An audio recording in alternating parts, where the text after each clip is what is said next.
I could care. Conscious Black Business Network and its owners and associates take no responsibility for the opinions or statements made by the talk show host or their guests. Statements or show topics are not necessarily the beliefs of this site or radio station, and opinions between talk show hosts may conflict. Thank you for joining us. It's the business of life, the business of love, the business of health, the business of wealth. It's the business of principle, the business of media, the business of conscious black business, the business of life, the business of love, the business of health, the business of wealth. It's the business of principle, the business of media, the business of conscious black business network. The business of love. The business of peace and power, peace and power, peace and power, family. You are rocking with the Conscious Black Business Network off the cuff show, all right, with Minister Sardinus Winkler, the psychosocial spiritual entrepreneur, and yours truly, Brother Marcus Sankofa-Nix.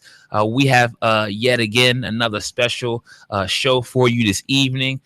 We have a show that is going to empower you, that is going to inspire you, educate you, uplift you, all that and much more, family. So with that being said, as always, we want to let you know how you can stay connected with us. First and foremost, if you want to call in, if you have a comment, a question, or if you want to just, chime in for our show, all you have to do is dial 410-989-5557. Once again, all you have to do is dial 410-989-5557. All right. Hop on Facebook. We're on there. Conscious Black Business Network, Conscious Black Business Network Studios. You can hit us up on YouTube, CBBN, Conscious Black Business Network. There you'll find us. Or hop on our website, family, consciousblackbusiness.com. All right. So we have a show. And we're going to be speaking to this evening from the subject matter at hand. Should Blacks and Latinos unite, or is it delusional and idealistic?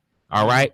Should Blacks and Latinos unite, or is it delusional and idealistic? And we have a special guest in the house this evening, Danny Velez. Is that correct, my brother? That's correct, bro. All right. Welcome to the show. All right. So we're going to go ahead and get on into it. Minister Sar, what's going on, my brother? Yeah, brother. So we got a really, really, really hot topic of tonight. If Blacks and Latinos can unite. If it's idealistic or what? Is it idealistic? Is it delusional and idealistic? Yeah. Because that's a hot topic, man. I've been here.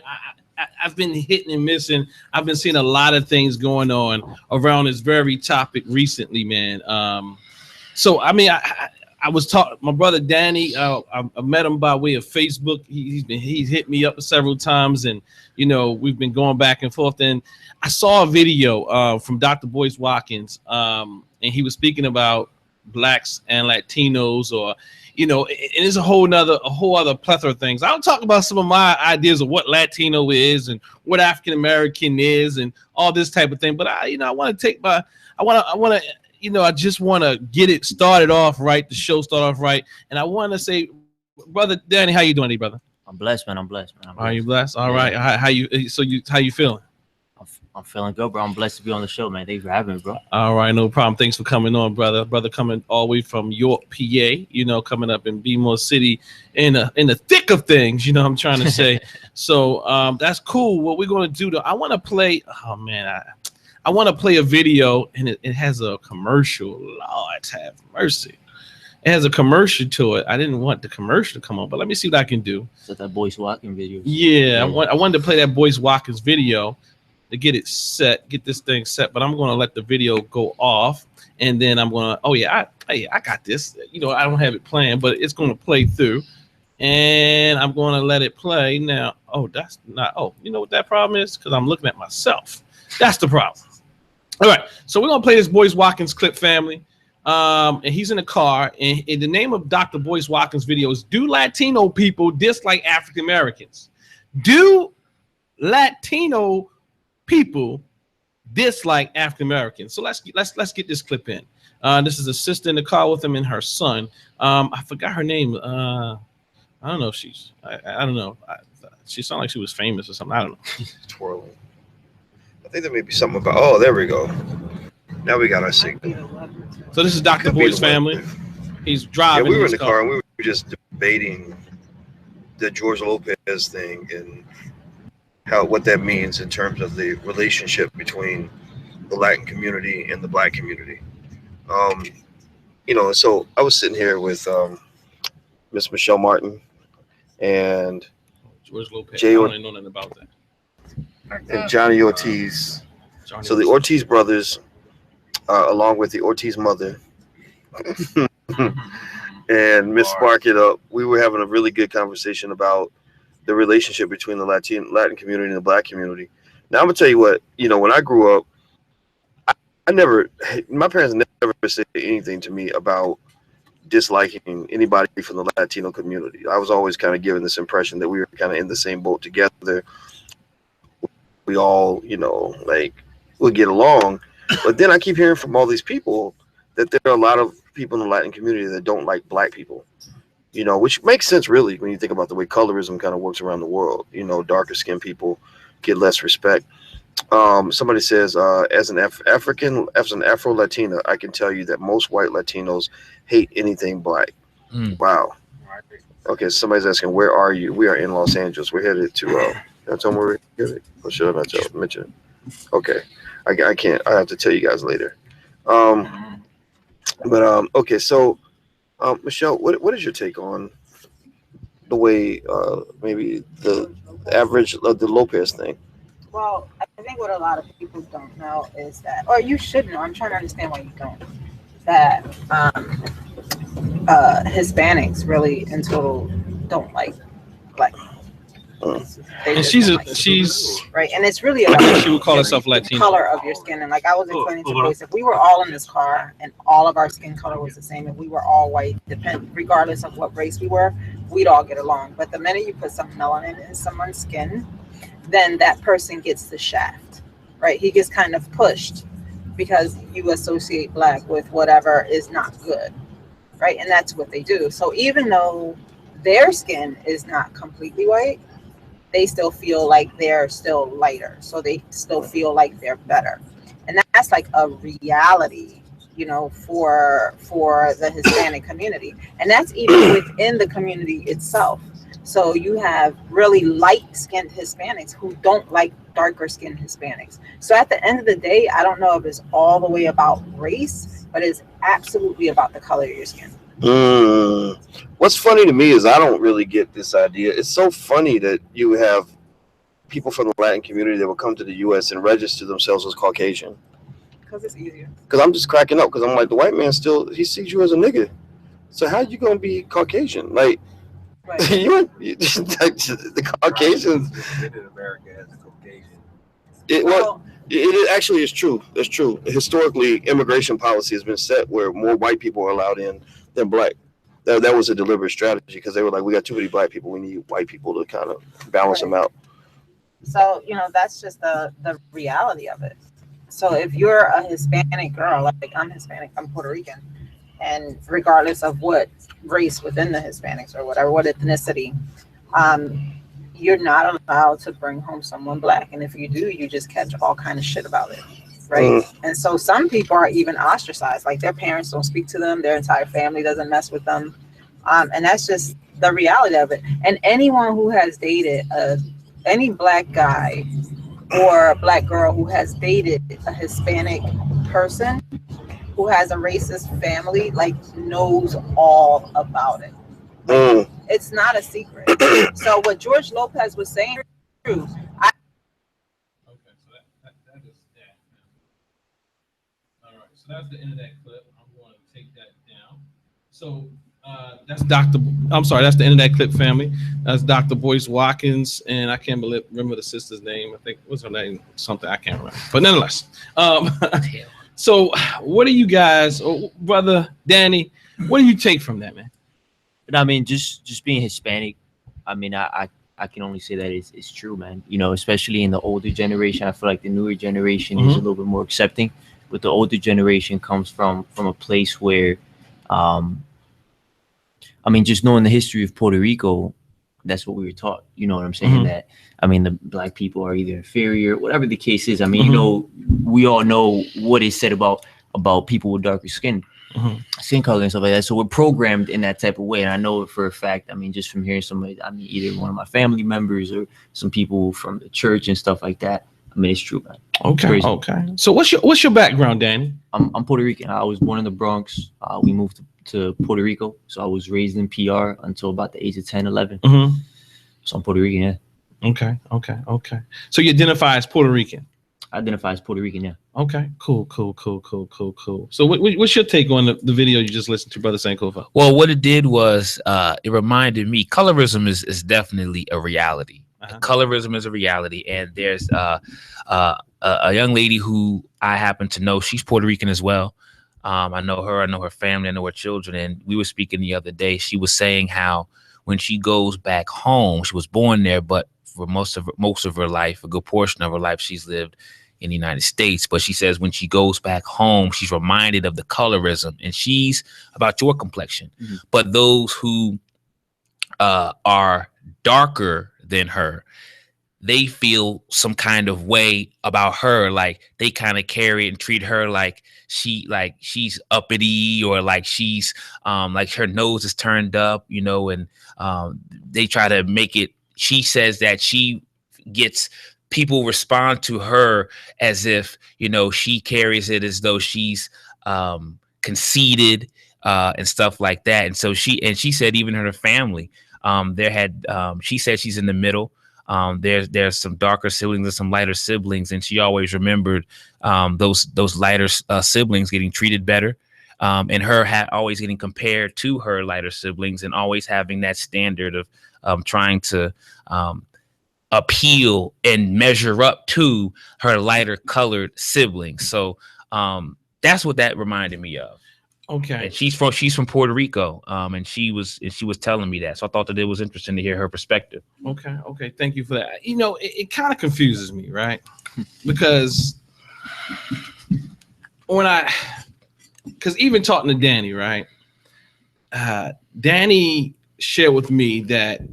Did you say about that you identify as Afro-Latino, right? Yeah. Okay. That's one thing I want to talk about today.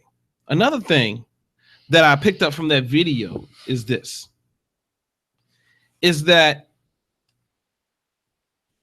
I used to go into people's houses and I used to install cable or dishes, all types of things, TVs, all types of things, right? And I was in his sister's house, and I'm in this apartment, and this sister's darker than me, and I'm like thinking she's quote unquote black.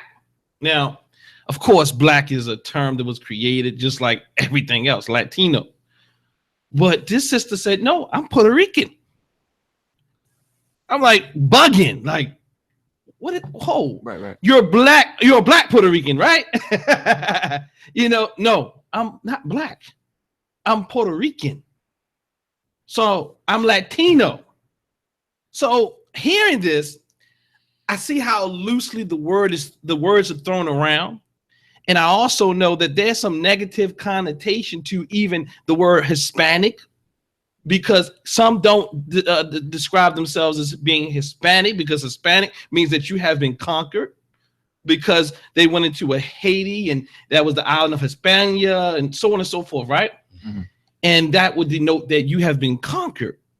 So I think it's all, honestly, from my standpoint, I think it's a bunch of confusion. Because how can Danny sit here and say, well, I'm Afro-Latino, and then I say I'm African, I'm just gonna say African, right? Because I'm gonna say African or black or whatever, right? Because I understand that Puerto Rican is a vague word, and it doesn't describe a person's. It can describe Puerto Rican culture today and from, unless you go back into the history, but it doesn't describe your roots really. American, unless you quote unquote a Native American, and they don't, that's even a mess. They even threw that together as well. It doesn't describe who you are and where you come from. It doesn't describe me and my lineage. Nor if you are Afro-Latino or whatever, does Latino or Hispanic describe yours if you say your root began in Africa. So let's talk about that, Danny. Why would you suggest or ascribe to being Afro-Latino? I mean, that's actually a very interesting point. As far as being Afro-Latino, the reason why I use that terminology is just because I understand from my point of view and just from the research that I've done that, I mean, our people are from Africa. You know what I'm saying? I was reading some of the passages, and it was talking about how Christopher Columbus, when he came to to the island that they ended up calling Puerto Rico, you know, the Taino Indians and stuff like that. When you read some of the passages from his from their memoirs and their journals, he says these people, to my dismay and surprise, I saw Africans on that island, you know. And then so I mean, he was describing them as woolly haired and this and that. And then the whole thing is that they destroyed a bunch of books and a bunch of texts. Some of the history was still preserved, but some of the stuff that I found interesting and that I thought perhaps was true was that the Taino Indians have a history that they recognize, that they came from Africa, traversed, 600 it was either 600 BC or 600 AD, I think it was BC, to those islands. Wow. Before all of them. I have a brother named, we should call Victor Garcia. We should, you should tell Victor call the show. You got his number? Send him a text message. He'll make this show real live. But Victor, he describes being African, and I don't know if he does anymore because he kind of went through the whole native thing, as his brother's here telling me I'm not African. He's Autotonus One said, you are Native to America, talking to me. He said, PR means rich port. They are Tainos. Then he says that, sorry, you ain't no African. I got you, brother. That's the way you want to view the world. That's cool. I mean, I got you. It ain't no problem with me.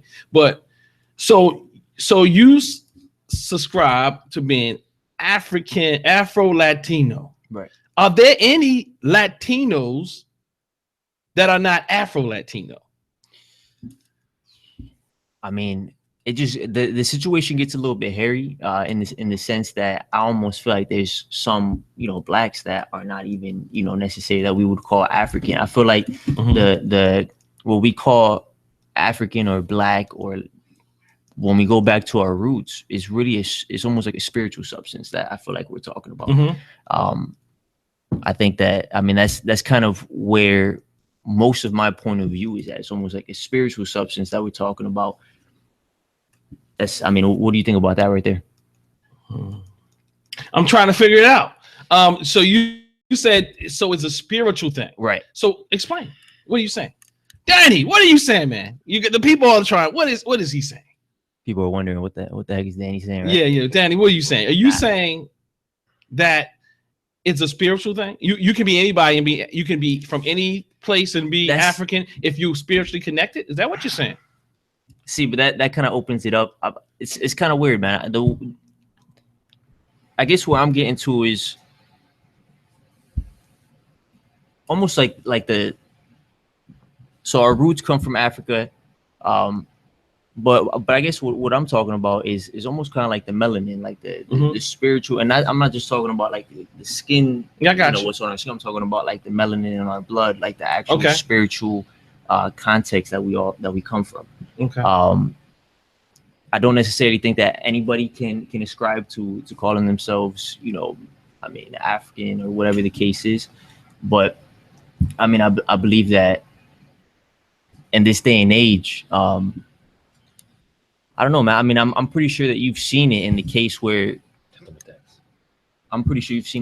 some brothers, I mean, they could be, I mean, they can have the darkest skin, but they kind of just don't get the whole, this whole idea. You know what I'm saying? So let's stay on a let's say a materialistic level now. Right. From DNA. Yeah. Let's stay on DNA for a second, or genetics. Okay. So genetically, you would suggest that your foremothers and forefathers hail from the continent of Africa and came over to Puerto Rico at some time, even before Christopher Columbus. Right.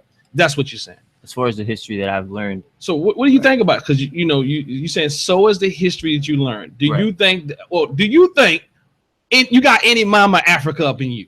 Absolutely, I do believe that. You do? Yeah. Do you think that you have as much mama African in you as Brother Sankofa has in he? I do believe that, man. Okay. Yeah. Now, and I'm asking this because I'm not trying to.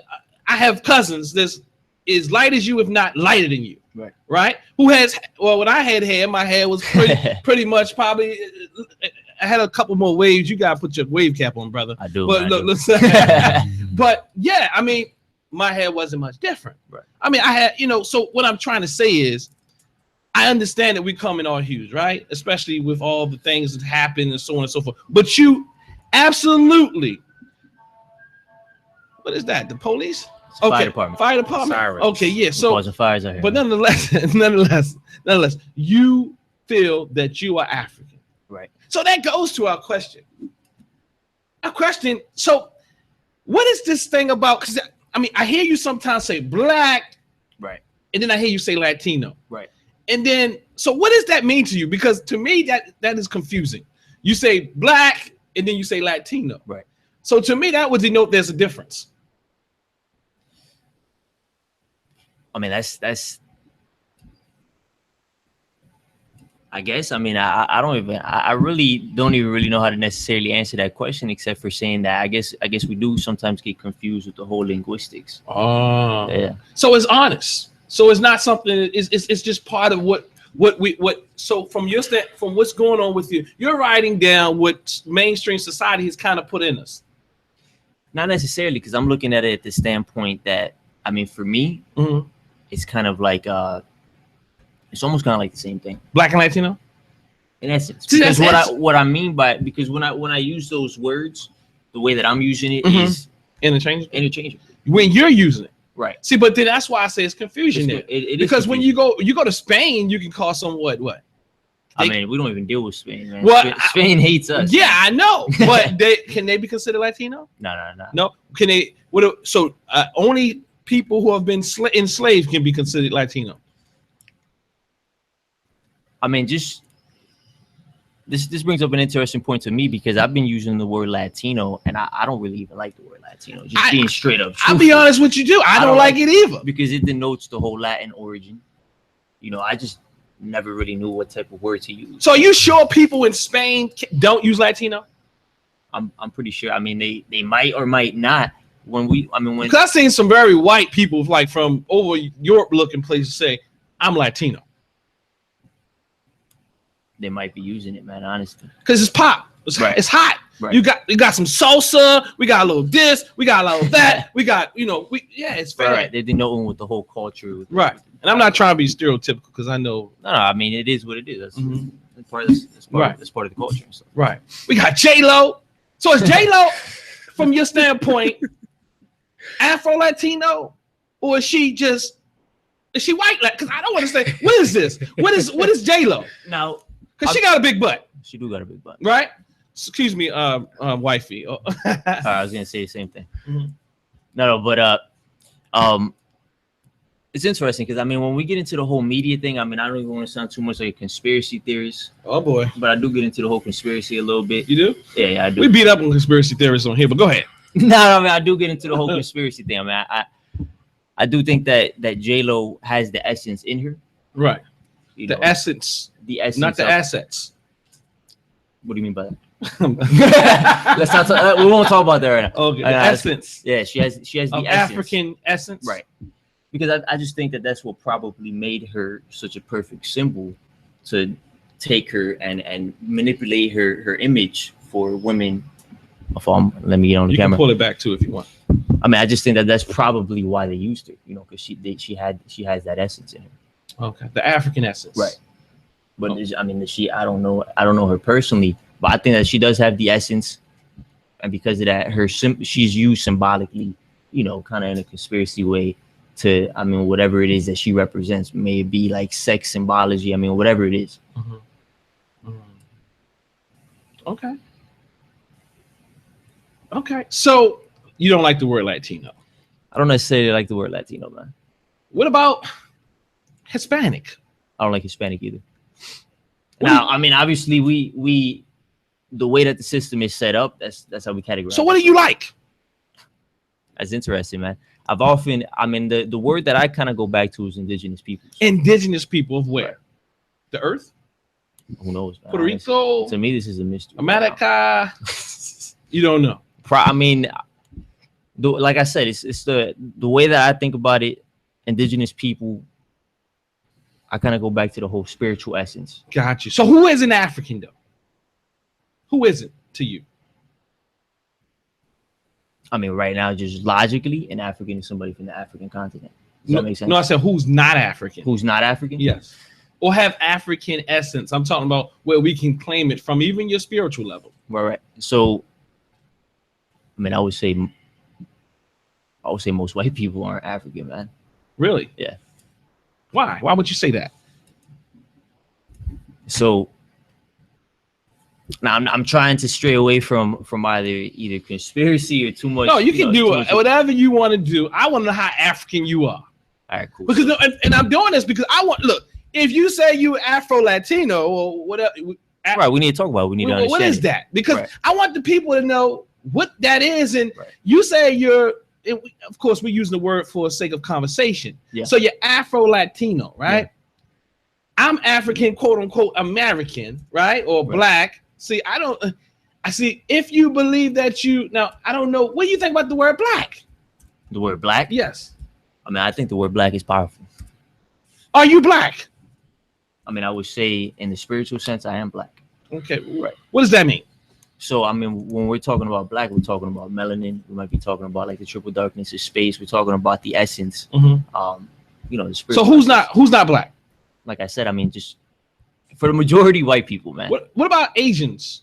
I mean, honestly, I consider Asians to be part of the melanated people. So to be part of the indigenous. So are you saying everybody besides white?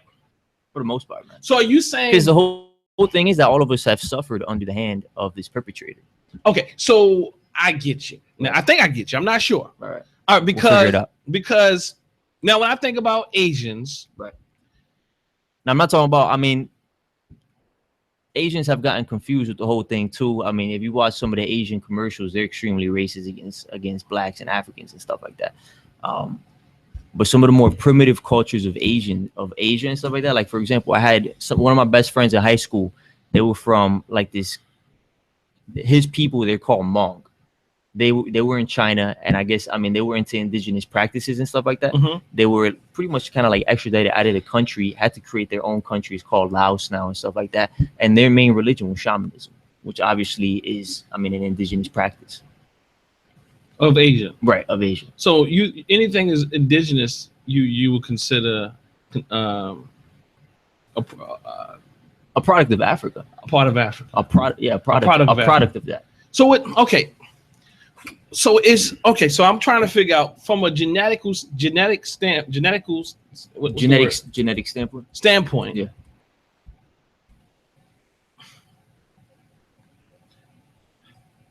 How close are you to being African? I would say 100%. 100%. Right. What about Asian? I mean, it just depends. I would say 100%. 100%. Okay, I got you. So it has nothing to do with anything other than being I'm not white. What do you mean by that? So it pretty much has to do with they're not white, so they're 100% black or African. Now, because you said genetic, if we were gonna look at it from a genetic standpoint, that would probably be, either European or Semitic or whatever the case is, and either what we would call Latino or Hispanic. Probably, at least 40%, because I was actually reading up on that for the show. At least 40% of the average, what we would call Hispanic or Latino, is from Europe, like the whole, either Portuguese or Spanish or whatever the case is. Even Germans was out there. So from a genetic standpoint, probably not 100%. But the way that I've been able to understand it is that, just really from that spiritual standpoint, I hope that, as the show unfolds, we're able to kind of just talk about that a little bit more and stuff like that. Just kind of unfold that idea. Okay. Got you. So, all right. So I feel like there's an overriding perspective when we're talking about spirit. Matter is something that can be almost kind of manipulated. And and just as a side note, I mean, for anybody that's out there listening, I just first and foremost want to say thank you. The second thing I want to say is, words mean different things to different people. Right. Just take my words lightly, just trying to understand kind of like the essence behind them and stuff like that. But from a matter can be manipulated. Matter can be manipulated. Let's just leave it at that. I guess we'll explain that in a second. Matter can be manipulated by the spiritual, by spiritual practice and stuff like that. At a certain point, I believe that, the spiritual essence, if you're able to really tap into it, and I think that that's what differentiates people who, you would say understand it and don't understand it. It overrides the genetics and stuff like that, because the genetics is really logical, and we're dealing with a subconscious essence.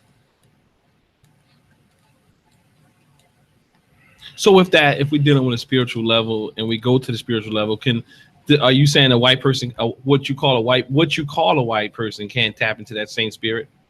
I think that it's just from my experience from dealing with all types of people and stuff like that, I've seen that it's a lot harder. White people can kind of understand this whole spiritual essence, but they almost stay at a more base level. Right. A more base level, almost kind of just a more mental level, kind of like psychology and, the chakras and stuff like that. But moving beyond that seems to be a little bit more difficult. So, okay. So in Puerto Rico, right? We have brothers and sisters of a darker hue, right? Right. Absolutely. Yeah. Do you have any of those in your direct family?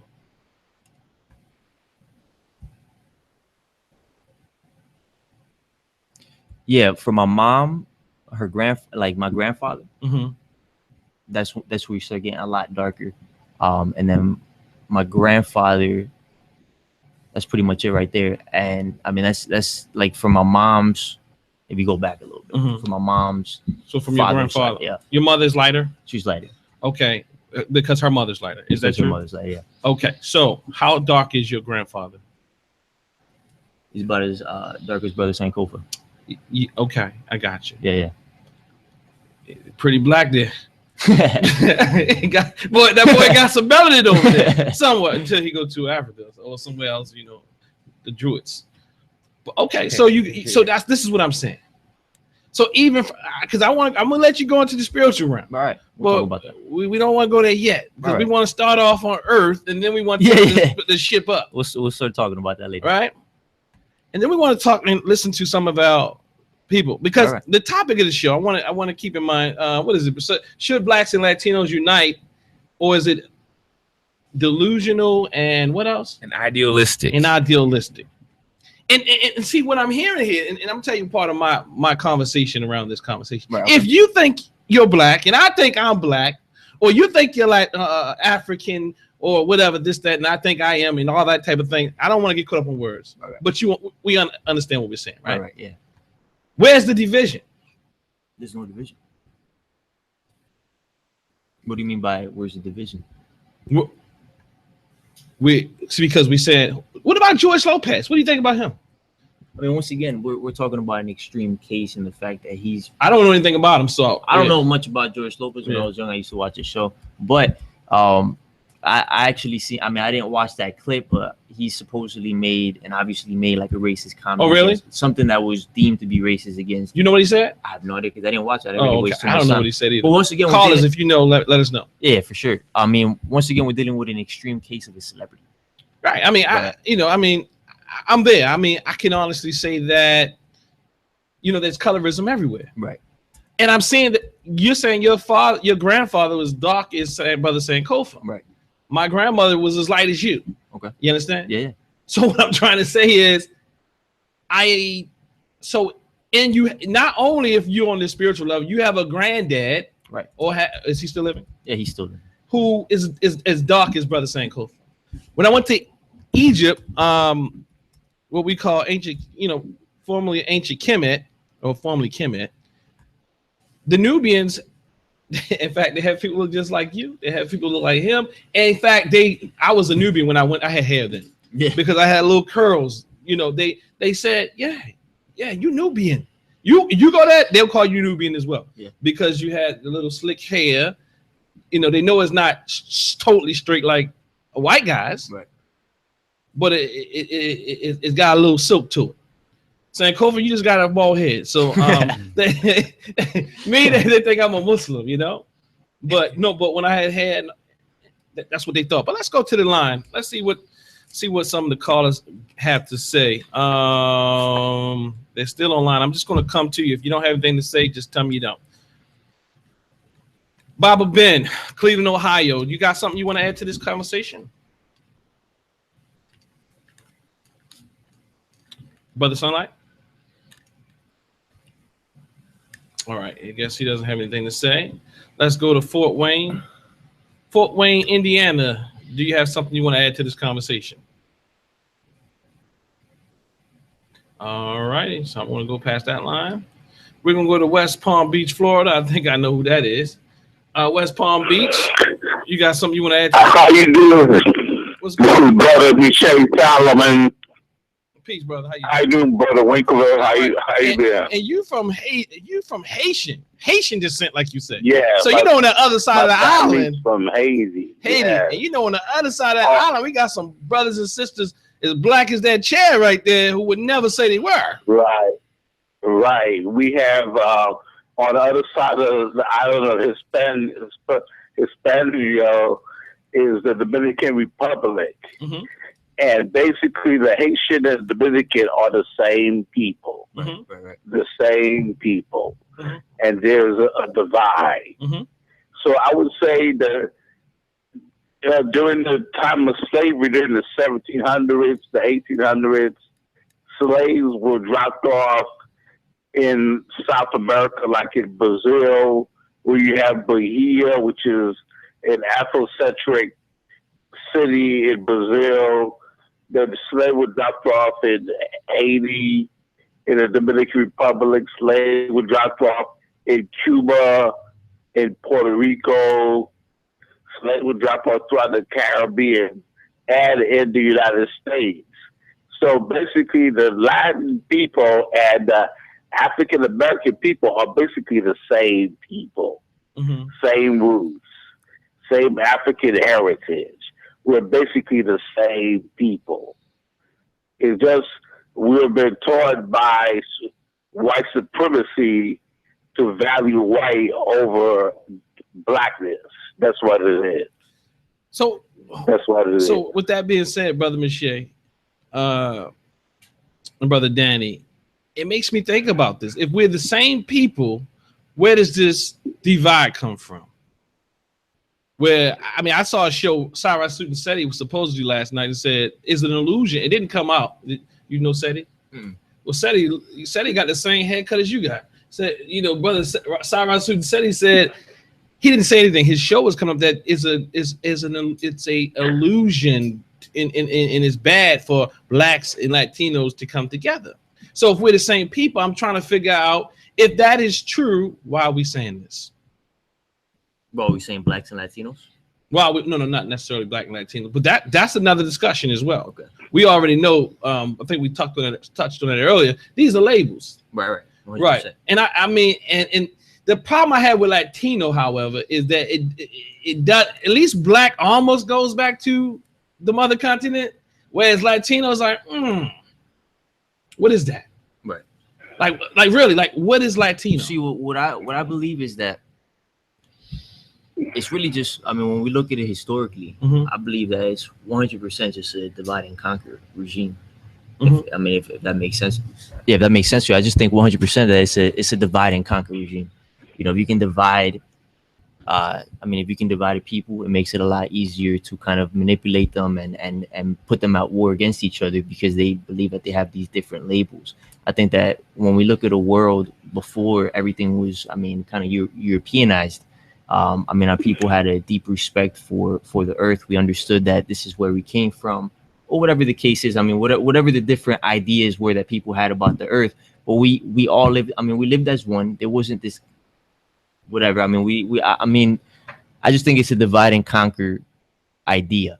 And just another thing is history, I believe, has been kind of confused also. We've been led to think one thing or another, but I think that Africans were already out here. Okay. We have they came before Columbus. Right. I don't think that it was just It's a lot. with the slave ships. I think that our people were already here. We were far more advanced than the trade winds that the Europeans quote unquote kind of figured out. We've been known that. There's stuff, a lot right? of people supporting that. There's a lot of people supporting that. There's a brother named Dave Imhotep. What's his name? David Imhotep. He has a book on it as well. He talks about the mounds. To the game. No, I support that idea, man. Okay, yeah. And you have again, was it Ahmed Van Sertima? Okay, I know him. And then also one thing, I don't know if you kind of researched it or if it kind of stumbled upon your Facebook, is that out in Arizona and the Grand Canyon and stuff like that is places that are sanctioned and closed off. And supposedly, and just from seeing some of the pictures and stuff like that, there's African almost kind of like temples like the ones that you would see in Europe. In Egypt, carved out of the stone, and there's monuments and stuff like that. Okay. That are that look like they're from Africa. Right. Which would suggest that our people were already here. So your grandfather is of a darker hue. He's darker, yeah. Now I want to get back to that family thing. Yeah, let's get into it. And not just your family, but in general. Yeah. So if your grandfather, so when you say the lighter Latinos have a problem with the darker Latinos, are you talking about two people that think they're different to each other, or people that are within the same family? It might be people that are in the same family. Not to get too personal, but my aunt, she has grandchildren, and she kind of favors the lighter ones over it because the two first ones were lighter, the two last ones were dark. Right. Came from this. They came from different fathers, whatever. She kind of favors the first two. Does that make sense? Right. Now, I just think that that's also social programming. Our people. There's black people, that hate black people. You know what I'm saying? And I've witnessed that type of stuff. I just think that on top of all the social programming, our people were programmed to also hate themselves. Right. So that's where I wanted to go. Is that if it's families saying, well, let's say, and they won't accept it even if you bring it up to them because it's a psychological thing. It's not like they know they're doing it, kind of. They obviously do because they perpetrate it, but it's almost kind of like a psychological phenomena that has been incurred over generations. So do you think I know this? You know what? I'm asking, do you think I know what you're talking about? I believe that we're coming to an understanding. No, I'm saying, do you think that I may have experienced that same thing? Doing something that was psychologically, you were kind of knowing a family, that lighter African Americans were favored over the darker African Americans, and I'm using the term African American for sake of conversation. Just looking at it from that perspective, I would say maybe perhaps. See, that's to the point where once we start becoming conscious, all of that filth, that was programmed into us, whether it be genetically, psychologically, or just culturally and socially, I think it starts becoming apparent. Well, I want to say it's kind of bad that you don't know this, and it's bad that we don't know what you know. Right. And that's why I'm asking the question. Yeah. Because absolutely it happens in the African American community. Okay. Just like my brother is from Haiti, he spoke about his people being the same people on the other side of the island. And guess what? Some of them blacker than me. Right. And they talk about it. In fact, some of the blackest ones, I'm talking about darker than all of us in this room, they hate it. And some lighter hate it. What I'm saying is we've been taught to hate dark hue. Right. We've been taught to hate ourselves. So I'm saying, well, I'm trying to paint this picture from a material level. Yeah. Because I want people to understand that you have dark people just as dark as Sankofa in your family. Just because you just happen to be light skinned or lighter in complexion doesn't mean that you don't have a grandfather is just as dark as me or dark as Sankofa or darker than my grandmother is light as you. Right. See, my grandfather's probably brother Sankofa complexion. I have another side of my family where my grandfather is dark as that speaker, but but what I'm saying is, and my grandmother's probably a little darker than Sankofa. But what I'm saying is, it's the same thing going on. Right. It's nothing different. Just like the young lady, I said, I'm talking to her and I'm thinking, you're black. And she said, no, I'm Puerto Rican. See, because we've been taught to hate black or African or anything. Right. We've also been taught to be proud of the whole nationality piece, which is, kind of just being proud of I mean, there's just division amongst us. You know what I'm saying? People tend to be proud of where they're from. You know, so she associated with the whole Puerto Rican piece. Maybe, I mean, probably and absolutely psychologically, hates the whole black thing. Yeah, she absolutely probably because does. I said, okay, so you're Puerto Rican, but are you almost kind of like discussing, like, oh, no, what's I'm your not race? black, But what's your race? Yeah. Puerto Rican. Now we know that Puerto Rican is not a quote unquote race, right. And races are made up as well. But right. what I want to say is this though. But we understand what we're saying. Right. So you just telling me you're Puerto Rican. That means that white man is Puerto Rican. There's really, because he's from Puerto Rico, the white man, he's more her brother than I am, because she would rather ascribe to an island and a nationality, right, versus her lineage. But also, what did Marcus Garvey say? He's from Jamaica. My wife's from Jamaica. And see, that's the ignorance about this. This is the thing I'm trying to say. I'm trying to get here. My wife's from Jamaica, and somehow we think that they're different. See, I was never brought up that way. I was never brought up that Jamaican. I hear people say, "Well, we're black and they're Jamaican." I'm like, what the hell does that mean? Right. Like, what does that mean? Like, we're black and they're African? That doesn't. Right. Or they're black. I'm from like Trinidad. Yeah. Like, what does that mean? Like, you're the same people. So if you're the same people, why do we allow these things that, like, Trinidad is a nationality, is a place, is an island.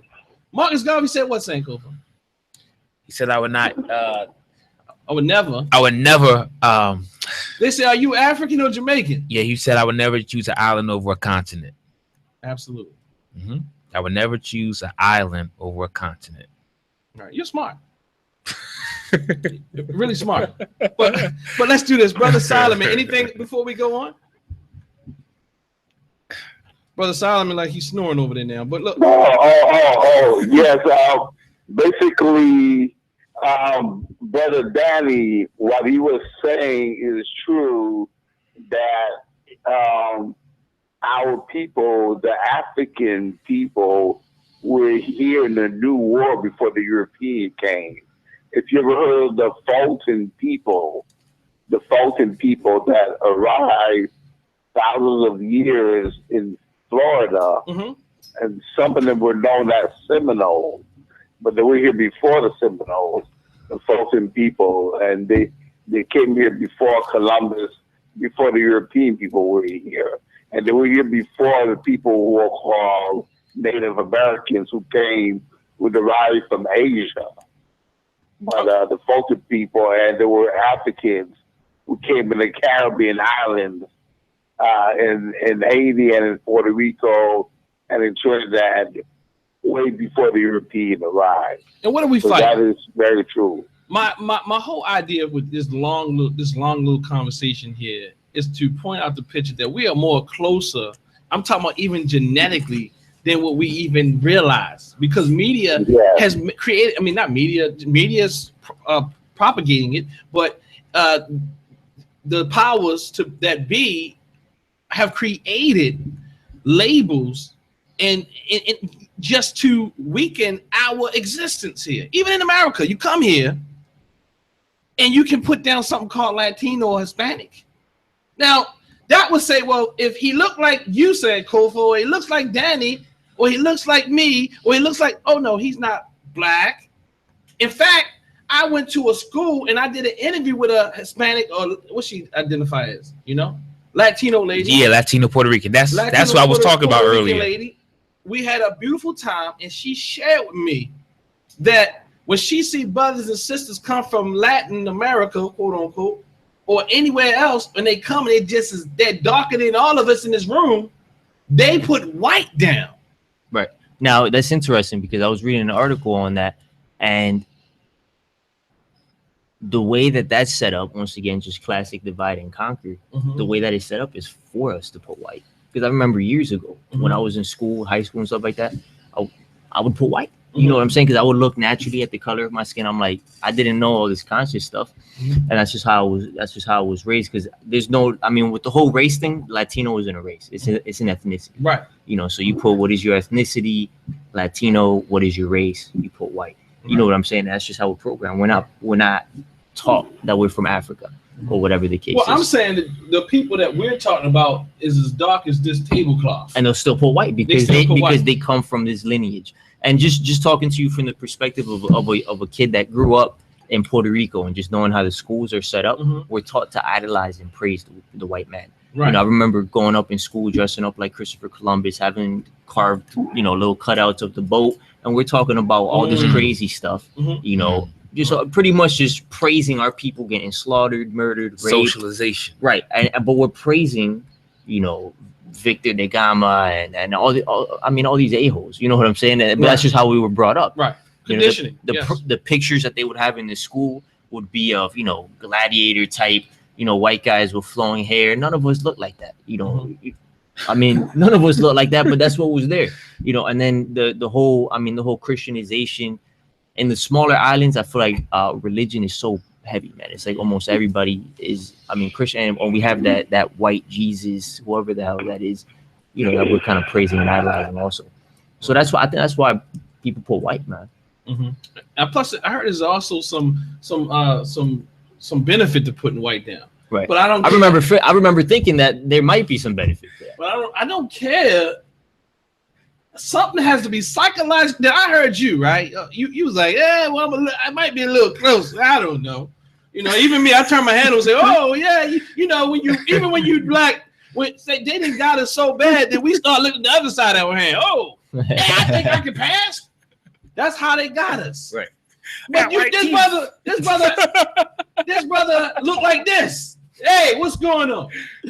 Hey, said the boy looked like a microphone. Hey, what's up, brother? I'm white. Like, what is up with that? You white and you look like this? Nah, it's foolish, bro. It's 400% foolish. That's more than foolish. That is ill. That is sick. And that is what they have done to us. When you go to my brother, dang, I can't even think of my brother's name right now. What's his name? Brother on the line right now. Brother Solomon? Yeah, Brother Solomon, Miche. Miche. On the other side of the island, my sister-in-law, all of them. Look, one thing I can say about Haiti, they keep the African tradition. Right. That's one of the few places 100%. that actually being African is popular. Right. What do you know about that? You go to the Dominican Republic, and what's the guy who played baseball here? Sammy Sosa. Sammy Sosa, and so many of them. They used to look like this, but now they look like. But the way it's set up in Dominican Republic is there's like how in America, it's a caste system. Right. In America, we got the low class, middle class. Over there is white and black. He should have enough confidence swinging them balls and making that money. if the money didn't work out for him, did it? It didn't work out. It's still psychological trauma going on. Right.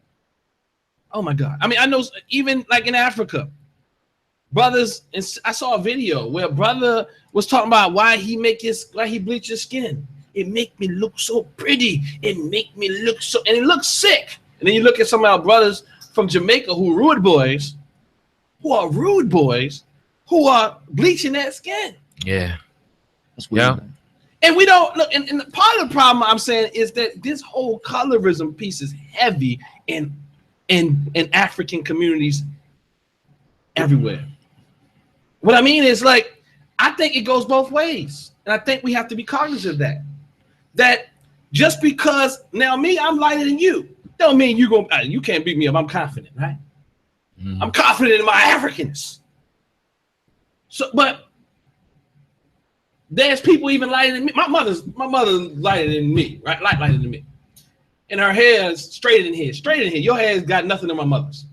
But what I am saying is this. Now she don't have enough melanin, and come on, we gotta stop it. Right.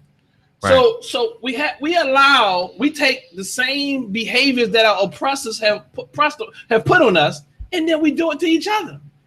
And light skin do it against dark skin, and dark skin do it against light skin. Mm-hmm. Mm-hmm. Now I know why our brothers and sisters of the darker hue will be a little upset because they've been going on for a long time. What happened is when you hurt people, they hurt people. You remember when you were light skinned, you was a Mac. You were the man back in the day. You were light skinned, you were the man.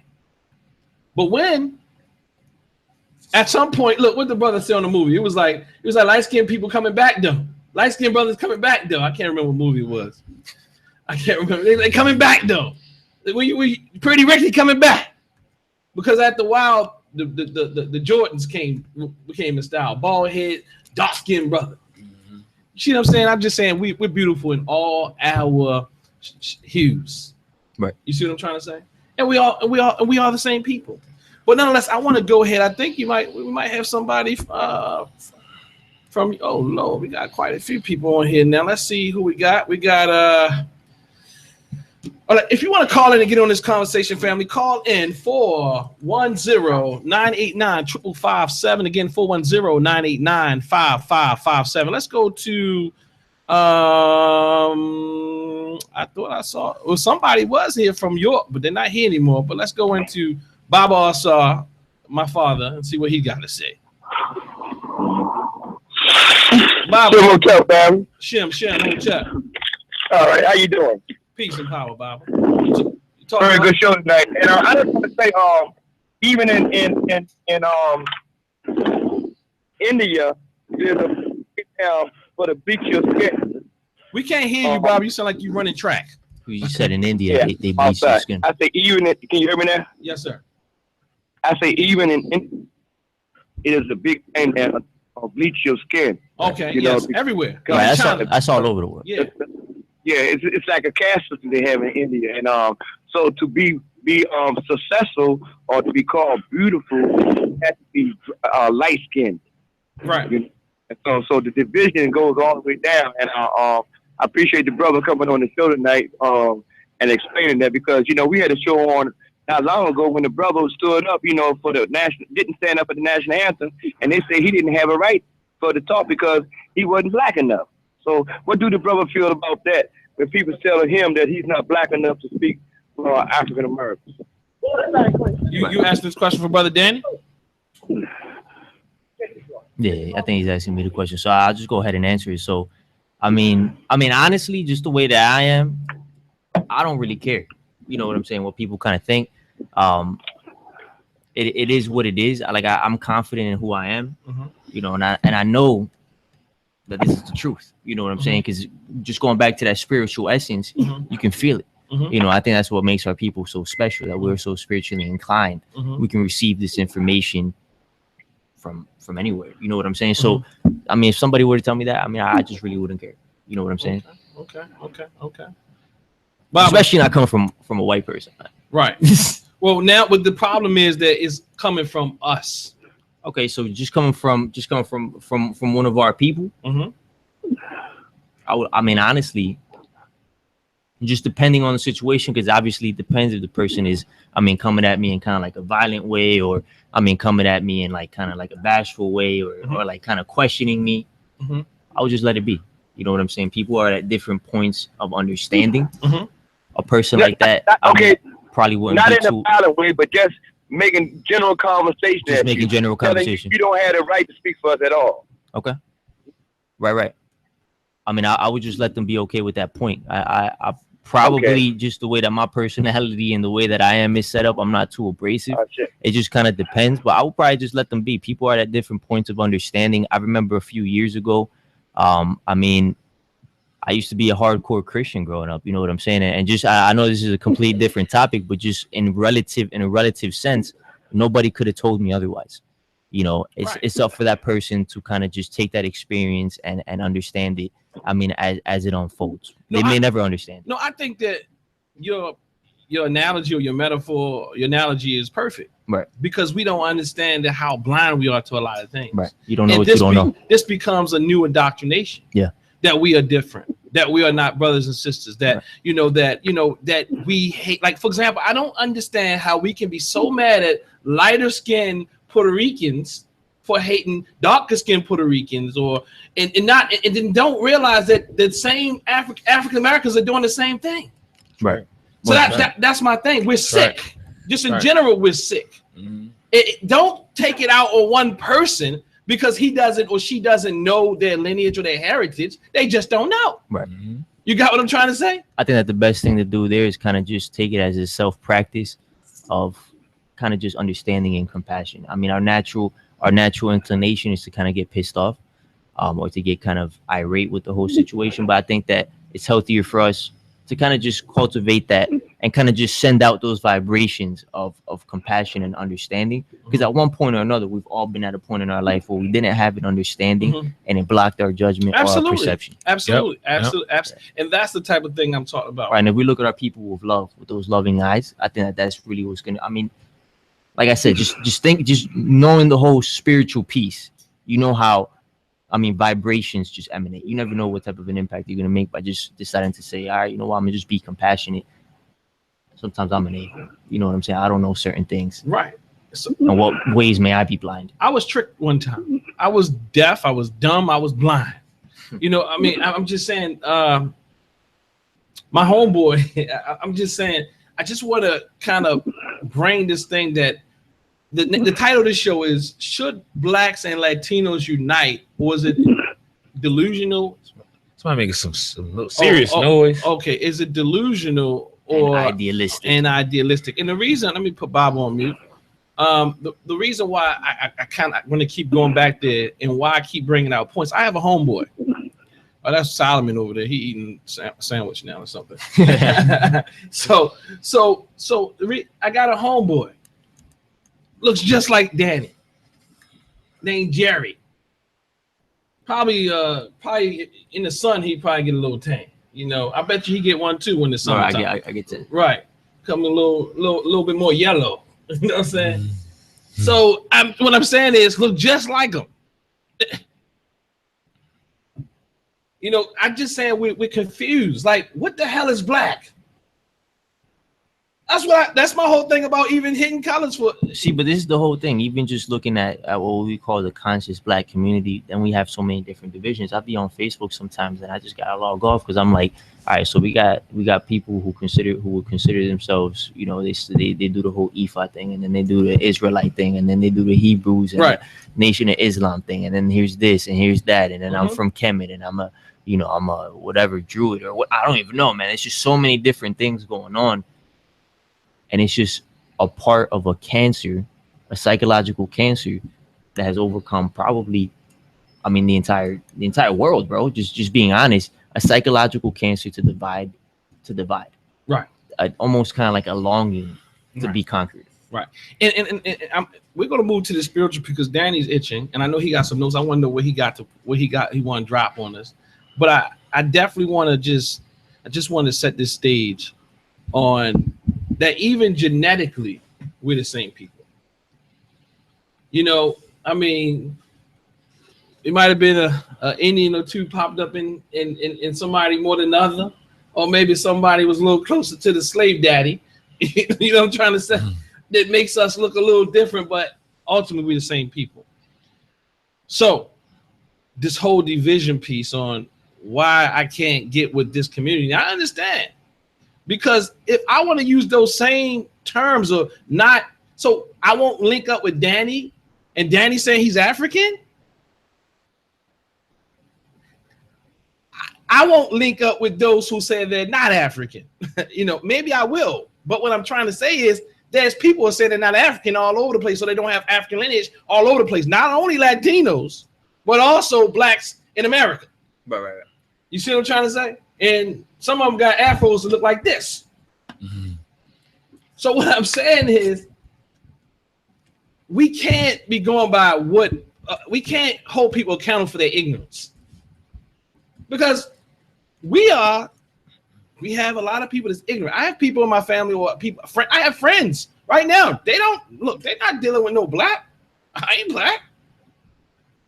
Hold up. I'm not African American. No, ain't nothing African about me. That's what it is. I ain't African. They ain't talking about the American piece. They'd rather say I'm American and I'm not African. So that's the same thing with the sister that I'm talking about, who said she wasn't black or African, but I'm Puerto Rican. But the same sister, I have a friend who says she's not African. She's American. I know y'all know some people like that. Right. I'm not black. I'm not African. I'm just American. And they eating chillings. You see what I'm saying? I'm just American. Because someone has tarnished the word so badly that they don't want anything to do with it. They'd rather say they're white before they say they're African or black. And that happens in all communities. In fact, that happens even in the quote unquote Asian community where they want to look lighter and they're light. Yeah. That the lighter are the more accepted ones as well. And then there's others who are also bleaching. See, sometimes we think we're the only one who went through a psychosis. Right. Enslaved in the brain. No, they have duped the world. Right. That's a slave mentality in and of itself. They have duped the world. You hear what I'm saying? Mm-hmm. They have duped the world. So, Brother Danny, let's take it up, man. Let's go. Hold on, let me see if I got anybody else on here before you take it over to the spiritual side and this conspiracy side of things. All right, so I think we're good. We're good. All right. So what you got?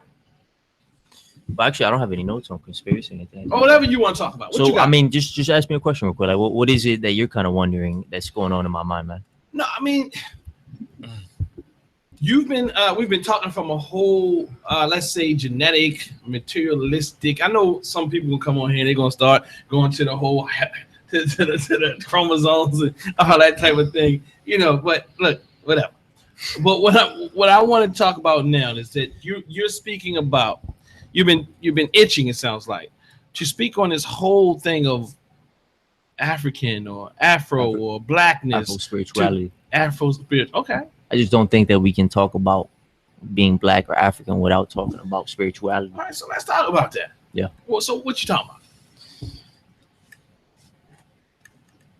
I mean, it's interesting, bro. I mean, just asking myself. I honestly, it's a question that I ask myself quite often, just because I'm still in the process of really understanding what it is that I mean. But I know it to be certain 100%. I mean, our people, just from experience, and I don't know if maybe you can agree with me and you can agree with me, have a more spiritual inclination than what we would call white people. Mm-hmm. You know, we're able to understand the vibes. We're able to understand, I mean, kind of like emotions, and then going deeper than that. You know what I'm saying? I mean, kind of even just channeling experiences.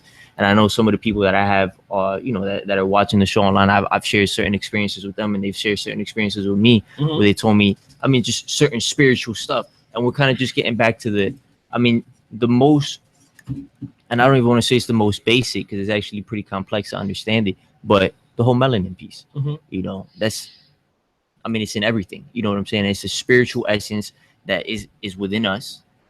And just getting logical and scientific, you find it in plants, you find it in the dirt, you find it in animals. Who knows? You might find it in the air. I have no idea. But that spiritual essence, you know, that we can't really put, that science can't really explain, that phenomena, that melanin phenomena that courses through the crystals in our blood, also courses and pulsates and everything else. And that's what makes us spiritually inclined to understand information from, I mean, if you want to say a different realm, a different state of existence, whatever the case is. And I think that that's what truly makes you when you tap into that. White people have melanin. White people have, I mean, they have melanin. They do. They have melanin, I mean, partially melanated in their skin. And I mean, just from cultural mixing, perhaps they're able to also tap into the spiritual essence. Okay. Right. Perhaps. Cultural mixing. Right. What do you mean by that? Well, obviously through through the whole slave trade, through the whole thing. You mean biological mixing? Biological mixing. I mean, I say culture mixing. Yeah. My fault. I completely mixed that up. Biologically mixing. So they was getting perhaps. I have no idea. I haven't experienced. They was getting in. I mean, obviously, man. Okay, because cultural mixing, we bring some tacos over with some bread, and we make Taco Bell. That's cultural mixing. It's not necessarily that easy. So I got you. Right, but even we get it back in the day, people, I mean, the white slave masters or whatever, that will say that one drop of African blood makes you black. You know, and I think that what that means is, I mean, to answer your question, is that perhaps, I mean, white people can tap into the whole spiritual side of melanin. So they have to have tapped in biologically with the Africans. Is that what you're saying? Perhaps. I believe so. It has been very seldom that I have met a white person And I mean, when I moved from Puerto Rico to the United States, I mean, I moved into suburbia, bro. I was one of 2 Hispanics, and there was 2 black kids. So it was me, 3 others, and one of the other ones was my brother. You know what I'm saying? It was crazy. And going into that school, I was like, where the hell are we at? You know what I'm saying? People were completely different. You know, these white kids are talking about enjoying killing animals and doing all this crazy ish, and I'm like, where the hell are we at, mom? You know what I'm saying? My mom finally had to explain to me the whole idea of these people are not going to like you because of who you are and because of where you come from and because you're different. I'm like, what the hell is that about? You know what I'm saying? We're coming from Puerto Rico. Everybody's the same. You know, we grew up in New York, born in New York and stuff like that. We didn't really understand those type of concepts. But what I'm saying is that seldom have I understood white people to kind of understand that whole spiritual. I see what you're saying. As deeply and as quickly and as reverently as we could. And that's just from my experience. That is interesting because I looked at something the other day. Say, why is it that the people who pray the most also have their children are also being killed the most? Why do you think that is? I'm asking you the questions here, buddy. No, hey, what you got, Cope? It sounded like you had a little smirk on your face. About what? Why is it that the people who pray the most are also losing their sons at a much higher rate? Is that spiritual? And what is spirituality? I mean, what does it look like? Well, I'll respond to your second question. I would say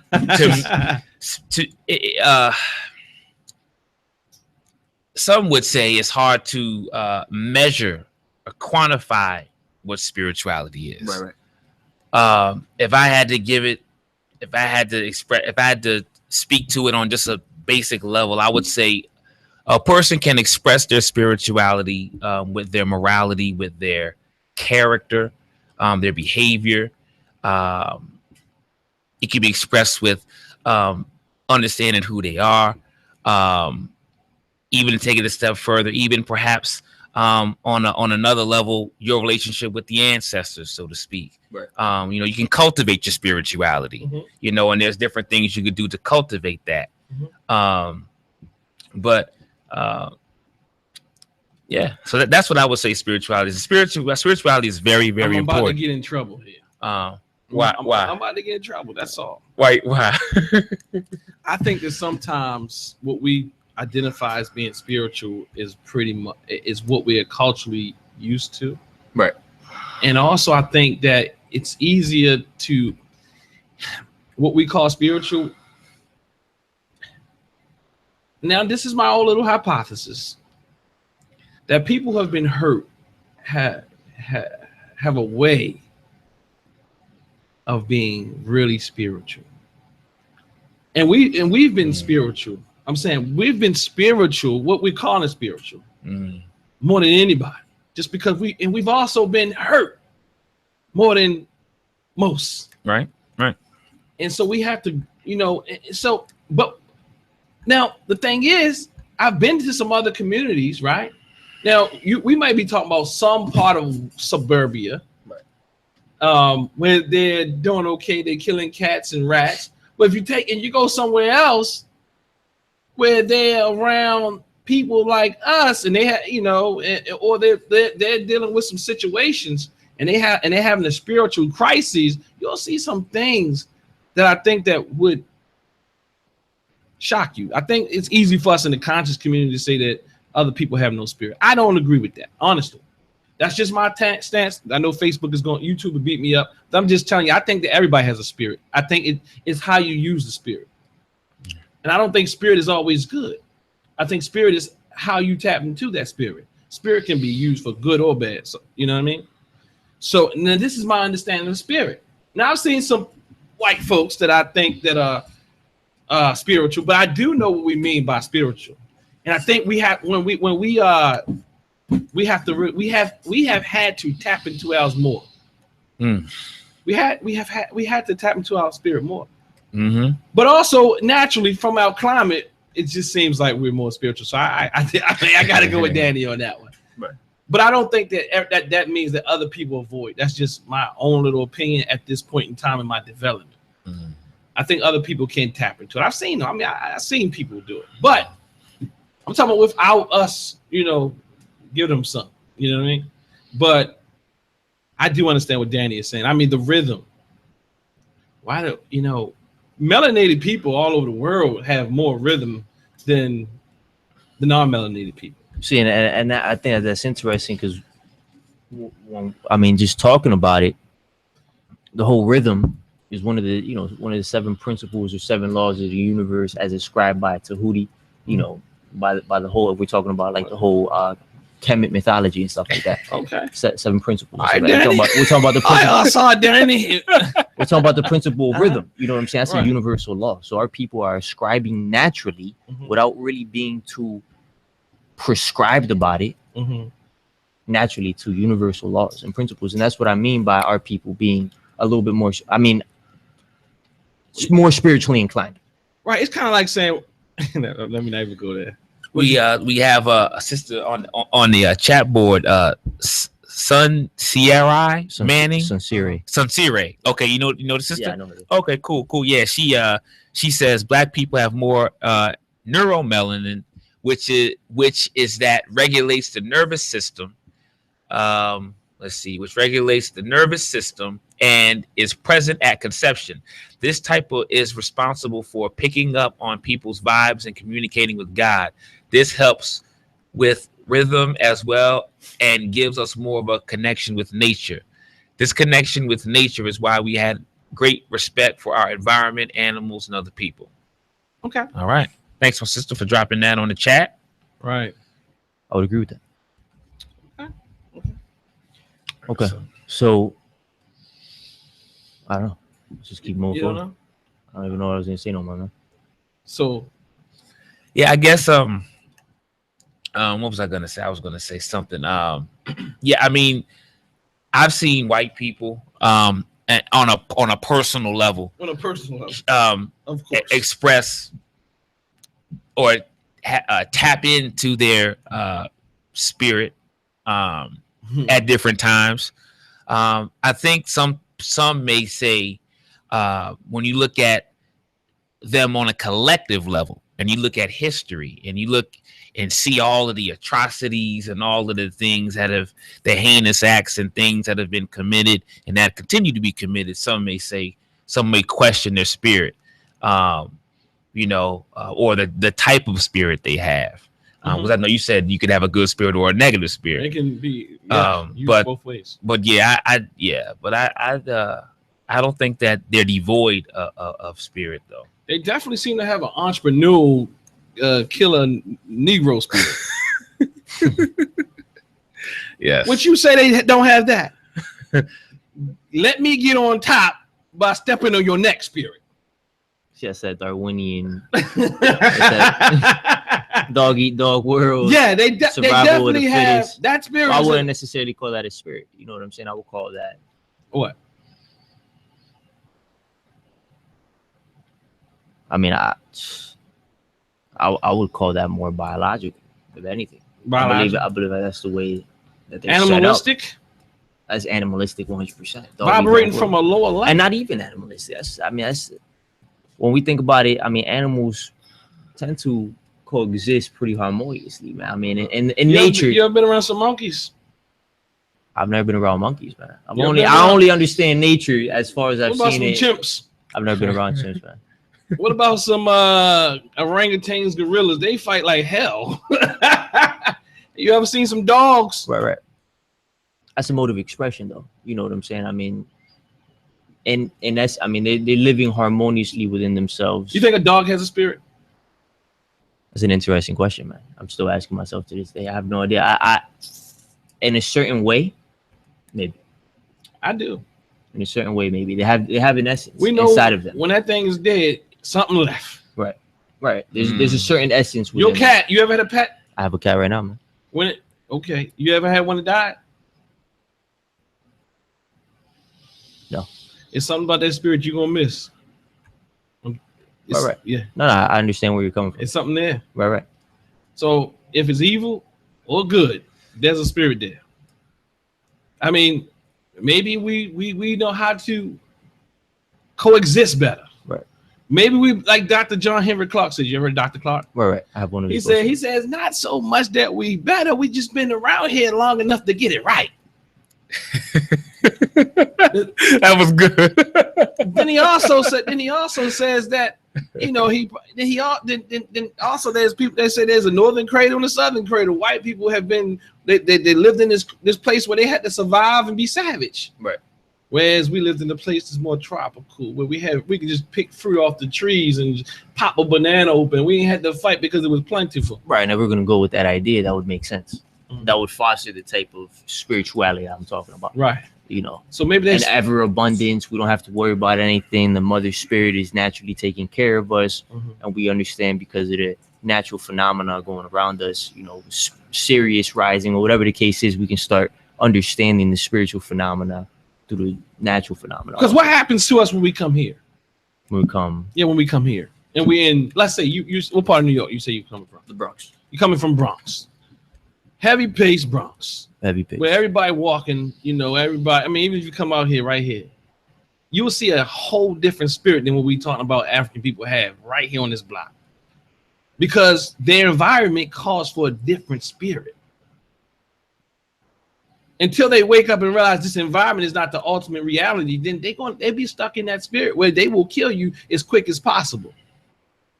So environment, I would say socialization has a lot to do with everybody's spirit. Yeah. Now, I mean, that's just me. I'm a little different. I try to look at things from a level that is not quote unquote too dogmatic. I try to look at everyone can have a spirit, how that spirit is conditioned. You can make a dog evil or you can make a dog friendly. Right. You can condition your child. You can create a child who lived in a harmonious environment will never deal with the stuff that we see right out here. But when you're out here and you've been violated and you have little to nothing, that spirit can be challenged. And the stuff we talking about tapping into the seventh chakra don't make no sense to them. All right, absolutely not. They like, look, give me your loot. All right. Yeah. So what I'm saying is, I think human beings in general are very formidable. They can be formed into whatever that spirits can be formed. Right, people can be conditioned. Yeah, I know a person right now. I mean, I know a lot of people. Well, I'm going to say statistically, we are more spiritual. Right. Statistically, we are. So even their data would support that. You see what I'm saying? Mm-hmm. They weren't even conditioned to do so. You got a few that come out and they want to tap into that spirit because they know something ain't right about the spirit that's going on. They know something something is not right about the spirit that's in this country right now. That's why they're trying to become African and Eastern, where they're trying to teach us to run away from it. Mm-hmm. That's why you see them out the park hitting the djembe. That's why you see them in every Latin festival, every African festival, every festival all around, because they want to tap into that. Because look, when they find out that they lack that, they go on a serious hunt for it. I mean, I don't know. I just think it looks different depending on, how you've been conditioned, what your environment calls for. But I definitely think that I can jive with you. I can jive with y'all. That we have a certain way of tapping into, we are special people. Right. And I mean, on a certain level, like I said, that's what I think truly makes you African or black or however it is that you want to call it. I'm with you. Right. And I think that's what it is. I don't think it necessarily, and you might or might not agree with me on this, have to do as much with the complexion of your skin. That would make it. I agree with that you. would make it too easy. It would make. I mean, Akon would be the most spiritual person in the world. That's what. This is what I agree with you. I had to catch up to that. No. This is where I agree with you, because this is what I've always been saying. This is what I said earlier when I said, "Look, check this out." I said, people start to use this reverse racism piece. I mean, this colorism piece. Right. Where the darker you are, the blacker the berry, the sweeter the juice. Right. Once you go black, you never go back. But now, in our contingency here, Sankofa's the darkest at the table. Is that right? I guess so. So because he has a little bit more external melanin, his brain, he's more spiritual. And I know there's nothing further from the. Well, I'm not gonna say in Sankofa's case, because he's a spiritual gentleman. That brother, he's a good spiritual guy as well. He's on that heavenly side of spirituality. Look, God, that is the pineal gland, real science. Okay, cool. Yeah, my father, he taught me all that. So, Bob, I'm messing with you. But what I'm saying is, check it out.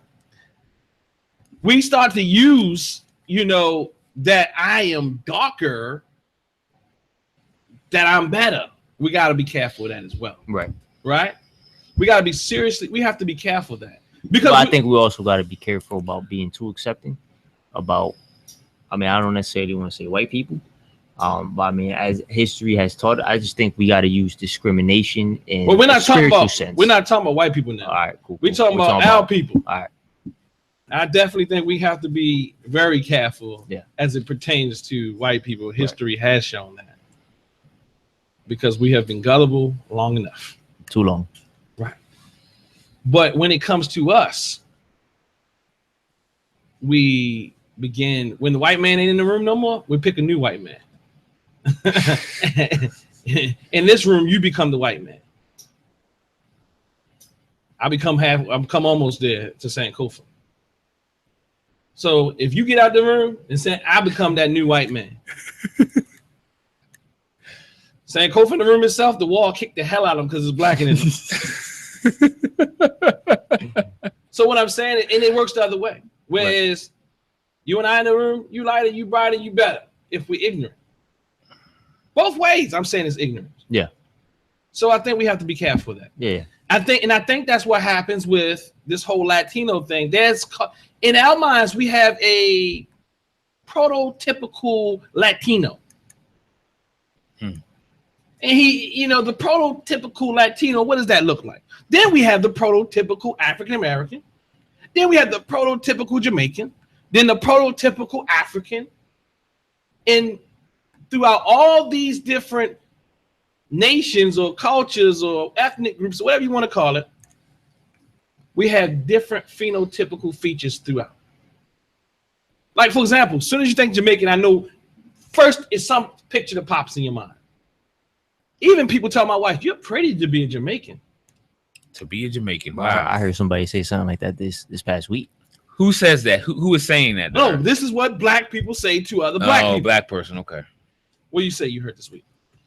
Nah, just somebody I was associating with. It was at a party or whatever, and there was this little girl, and her mother was, her mom is black, and I think maybe her father was Hispanic or whatever the case is. And the lady was like, "Oh, look, she's pretty. She got the half white." I'm sitting next to her like, "What the hell did she just say, bro?" And, that's just the programming. Right. Yeah, it's programming. The serious program. Clark Doll experiment. That's a classic one. I always pull from, when they took the doll and they took the white doll, the black doll, they asked those children, which doll is the prettiest, one they want to play with, and I've seen that too. Yeah. Majority of those children, black and white, they chose that white doll. All right, we got a caller calling from, let's see, caller last 46141. Please state your name, where you calling from. Let's talk. 6141. Please state your name, where you calling from. Let's talk. Hello? Yes. Oh, peace. What's up, fellas? Peace. What's going on, man? Peace. What's your name? Where you calling from? Let's talk. My name's Sean. I'm calling from Jersey, man. Peace, brother Sean. From Jersey. You know Sean? I don't know Sean, man. Okay. All right. So what's popping, Sean? What type of peace. What's up, fellas? Just before I start the conversation, I just want to know where was the brother from? What country he was from? I'm from the island of Puerto Rico. Oh, all right. So you Taino. I'm Taino. All right, that's what's up. Boricua, man. Yeah, Boricua, Taino.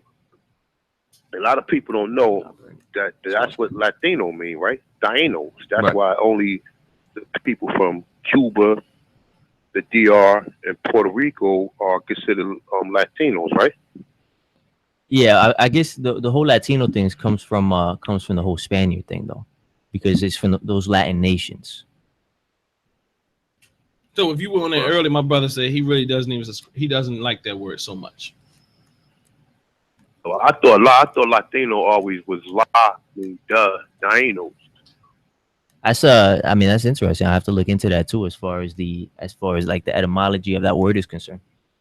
As far as I was concerned, though, it was always Latin, Latino. Latin comes from Italy, Rome, the whole Roman Empire. BS. No doubt.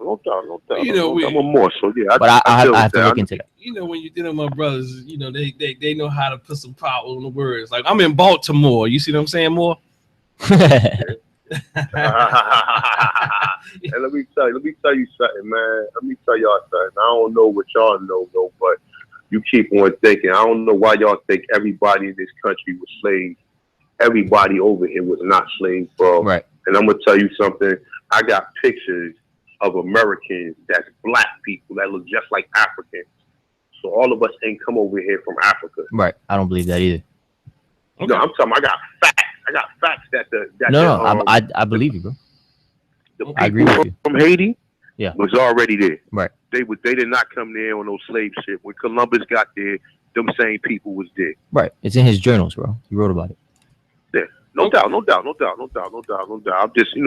I'm just like, a lot of people, we deal with the Africa thing, but people don't know that the oldest pyramids is here in America. Right. Okay. I didn't know that. The oldest bones that was found was in South Carolina. I'm going to say this for a disclaimer. My brother can talk, but I will say that I've seen the evidence from some people, and it wasn't to me thorough enough. But wasn't too conclusive. It wasn't. Yeah, it wasn't. I mean, I've heard a lot of things. Even they start showing me the whole Martin Luther King speech. But I got you, brother. Keep talking. Oh no! I got things beyond the Martin Luther King. But guess what? Forget all that. But guess what? I don't. You can share it with me. I'm open to looking at information. It's not a problem with me. Information is information. No doubt. Well, check us out though. We got a Facebook page for African Americans, Africans, and they don't really like a lot of Moors, but I consider myself to be an Aborigine American or Indigenous to American. I don't call myself African American. I don't call myself black because the word American refers to the Aborigine color race. Okay, but brother, for the sake of this show, if you can respect it, it's not about us. What we ain't. We don't want to get into. We just say what you don't consider yourself. That's cool. I respect that. My brother he don't necessarily like the word I just Latino, wanted to spread it on just for the and I don't like certain words. So, but at the end of the day, I'm just trying to say, without all these titles, words, labels, we're the same people. No doubt. No, but you know what though? In America, we all not the same.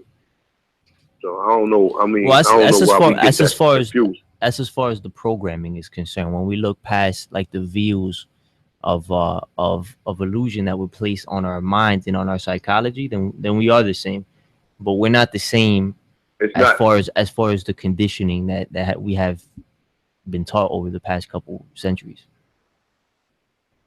Now, what I mean when we're not the same is, I mean that you got people who sign paperwork that come to this country.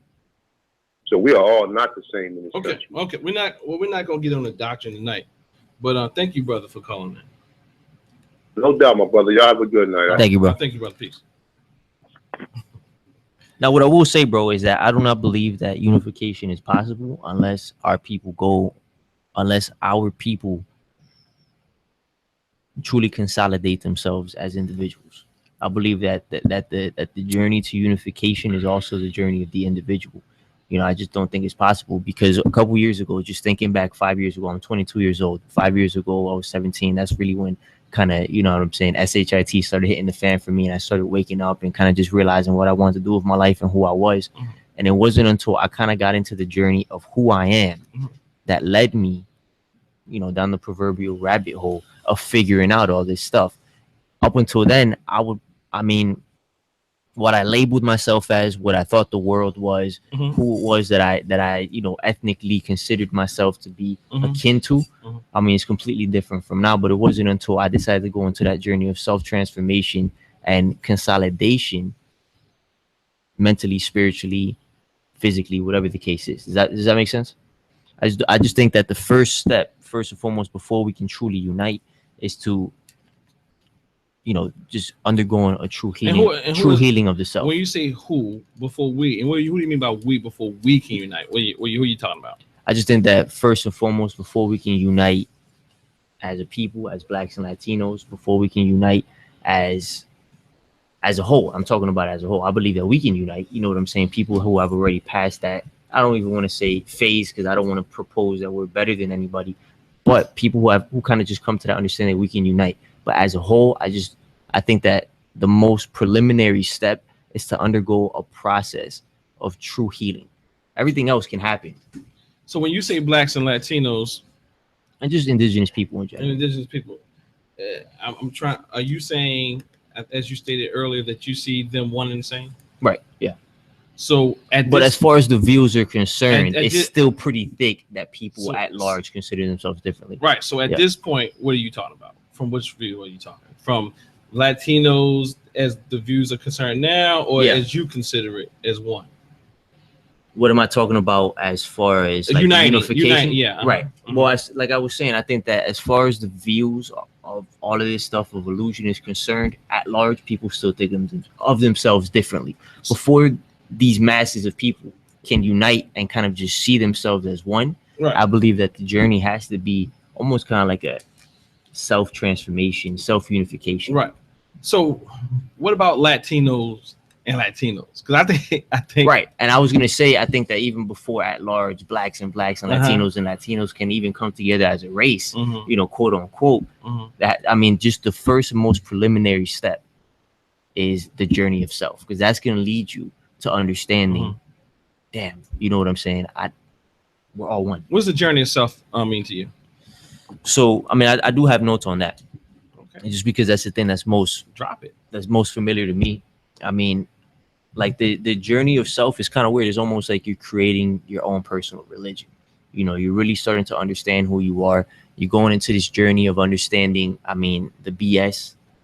There's this layer. My first 3 years, I passed through like this layer of just BS, bro. I was just like, what the hell is this? This is not really who I am, and just kind of moving past that. It's almost kind of scary. It's almost kind of like at birth, the first feeling that you feel coming out of your mother's womb is actually fear. Cortisol courses through your body. So it's actually fear is the first emotion. And it's almost like you're being birthed anew when you go through that journey of self-transformation and you go through some periods of fear. And I think that when you learn kind of how to master that and just move forward in faith, that's what starts to teach you your true religion, of self. I think that's the journey of the self for the individual. You start passing through that stuff and you lean on almost like a higher essence. You know that your physical conditions are not it. Do you believe? Now, one of the questions I'm saying, if we talk about, if we want to segment these groups, and utilize them as they are prescribed to us at this point, right? That I should be weary as a person who's identified as an African American man, when a brother that's Latino who's identified as a Latino man or prescribed as being a Latino man, as such as yourself, right? When we come in the room together, do you think I should be weary that you may have maybe a better you may be considered closer to the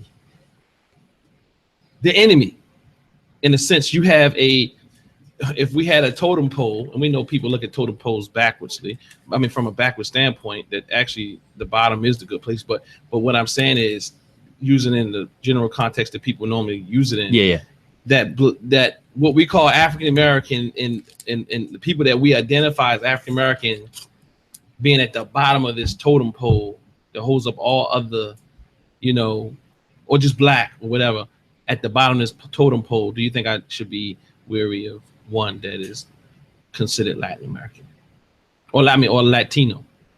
Because just same way that you said something about the white man, we need to be We We can't need to be. I mean, we got to exercise caution. caution. Yeah. So I should be cautious when a Latino brother comes in the room. Honestly, you should be cautious if your internal system tells you to be cautious. That's what I think. I think that, I mean, right now, I don't see a reason for you to be cautious with me. Like, you personally don't have to be. I mean, if it's. Well, not necessarily you. No, I know what you're saying, but I'm just using it in context. Me personally, I'm cautious with certain Latinos, you know, quote unquote Latinos. I'm cautious. If, you know, I mean, I just think that our bodies naturally allow us to understand these truths, you know, and the journey of self allows you to kind of uncover, because I think that the whole media stuff and this just overload of information kind of just attaches, it makes these natural like mechanisms that you have in your body to be able to sort this information out naturally in the blink of an instant. Well, it kind of thickens that stuff to make the voices less clear. Well, I got that. That's I won't get weird and say can voices, but the feelings less That clear. can be with anyone. Yeah. I'm saying from a standpoint that if we look at the color line, Right. You ever heard Dr. Frances Cress Welsing? I've heard of her. I never listened to her. And you look at the color line, she said the closer you get to white, Yeah, quote unquote, the more you get to a closer status of being accepted. Right. So and that may be true, man. I believe it to be true. You believe it to be true? Yeah. So with that being said, I should be cautious. More cautious. Cautious in what sense? Cautious what should you that be those cautious those who are closer to that color line of being white, I should be more cautious with them. You should be cautious if that brother or sister is not spiritually awakened. Okay. Yeah. Okay. And you know that in the truest sense. And the reason why I'm using this color line piece is because what really makes that color line really true. Again, you know, I have family members. You know, I'm wondering if my cousin is lighter than this brother here, where does she fall on this color line? If your cousin is lighter than yes, okay. If she is, and I do have some cousins that's lighter than him. So what I'm saying is, where does she fall on the color line? I don't know. I may have to go and revisit Dr. Wells. What do you mean? Where does she fall? Does she fall in, you know, on the color line? Is it your color or is it your race that dictates where you are on the color line? Yeah. Is it hue? I don't know the subject matter. Because his grandfather is dark as you. You see what I'm trying to say? Yeah. So yeah. to me, it's confusion. But nonetheless, brother Sankofa, you got anything? No, I don't. Okay. Let's see here. To answer the question of the of what's going on with should blacks and Latinos unite, I'm gonna give it a firm yes. Yes. Yeah. Why? I believe that we should unite for the simple fact that we are one. I mean, it's pretty evident in the fact of the suffering that has been incurred, and I extend the same, gratitude. Kind of like the same grace to all the other what I would call indigenous peoples, whether it be Asiatics. I know some Asians that are blacker than black. What do you mean by that? What, Asians being black? Yeah, what are you blacker than black? There's some I'm Asian... black, y'all, and I'm black, y'all. I just use black. that as just kind of loosely just to be dumb, but there's some Asians that are black, so I kind of just. What do you mean by black though? In hue or in hue? Okay, right. I don't know them too personally. I've seen their complexion, and because of that, I can kind of just infer that they also can be spiritually inclined. Okay. Yeah. Okay. So, but I do say that we should unite for the simple fact that that spiritual essence is evident in us, in our people. Kof, what you got to say, man? Stop it, man. What's your thoughts here? I think that's it's a hard question to answer. I think because when you talk about uniting, you know, then that opens up a whole nother set of questions. Unite around what? When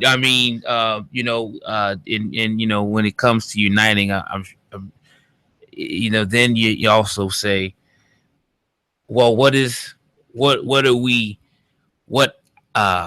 value system or worldview are we coming together with? I know a lot of times, which can be divisive, is, we start at a different point of reference. You know, you mentioned Asiatics. You know, they have their own way of seeing things, and then somebody else might start on the continent, and so it can be scattering. So I think it's a hard question to answer. You know, I think it's a hard question to answer. Total unification, Brother Sankofa.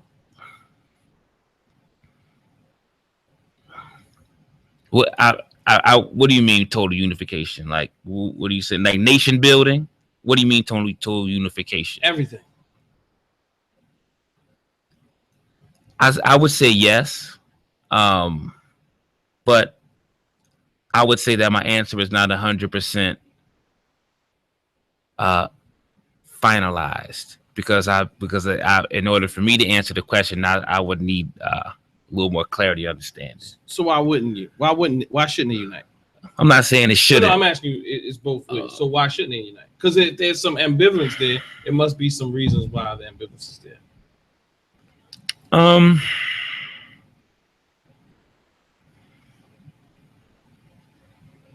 still sorting it out. That's why you're learning from the best. So you know, yes. So I have, you know, you have shared with me, you know, there's nothing wrong with, you know, still in trying to ponder it and figure it out, and so that's where I'm at right now. Well, ultimately, I would say this.